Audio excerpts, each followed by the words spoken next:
سورہ بقرہ سورہ نمبر 2 کی آیت نمبر 285 اور 286، 285 اینڈ 286 یاد رکھیں، اس کی بڑی فضیلت ثابت ہے، بڑی فضیلت۔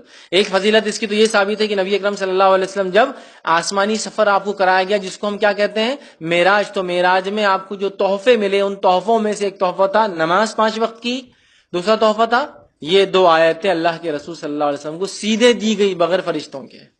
یہ 2 آیتیں وہاں ملی تھی آپ کو، کہاں؟ معراج۔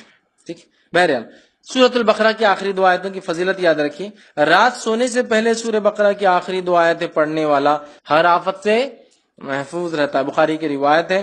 ابو مسعود رضی اللہ عنہ فرماتے اور کہتے ہیں نبی اکرم صلی اللہ علیہ وسلم فرمایا، جس نے رات کے وقت سونے سے پہلے سورۃ البقرہ کی آخری 2 آیتیں پڑھ لی وہ اس کے لیے کافی ہوں گی، وہ اس کے لیے کافی ہو جائیں گے۔ دوسری روایت میں فرمایا آپ نے سورہ بقرہ کی آخری 2 آیتیں جادو کا اثر ختم کرنے کی زبردست تاثیر رکھتی ہے۔ اسی طرح فرمایا جس گھر میں مسلسل 3 راتوں تک سورہ بقرہ کی آخری 2 آیتیں پڑھی جائے، شیطان اس گھر سے جو ہے بھاگ جاتا ہے یا اس کے قریب نہیں آتا ہے۔ اعوذ باللہ من الشیطان الرجیم، بسم الله الرحمن الرحيم.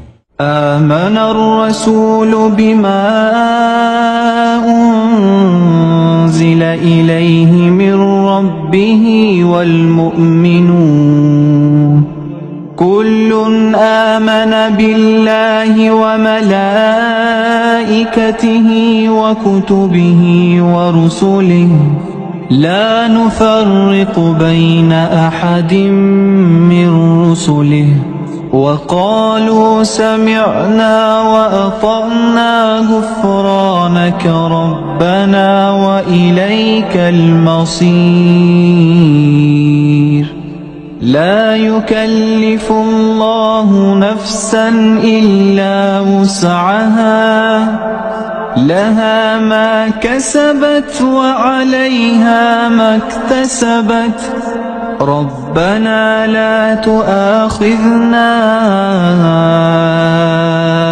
إن نسينا أو أخطأنا ربنا لا تؤاخذنا إن نسينا أو أخطأنا ربنا ولا تحمل علينا إصرا كما حملته على الذين من قبلنا ربنا ولا تحملنا ما لا طاقة لنا به واعف عنا واغفر لنا وارحمنا أنت مولانا فانصرنا على القوم الكافرين۔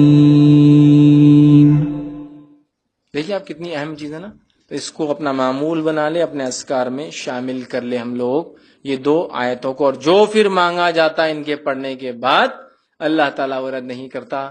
نبی اکرم صلی اللہ علیہ وسلم بھی جو ہے اس کو بہت کثرت سے پڑھا کرتے تھے۔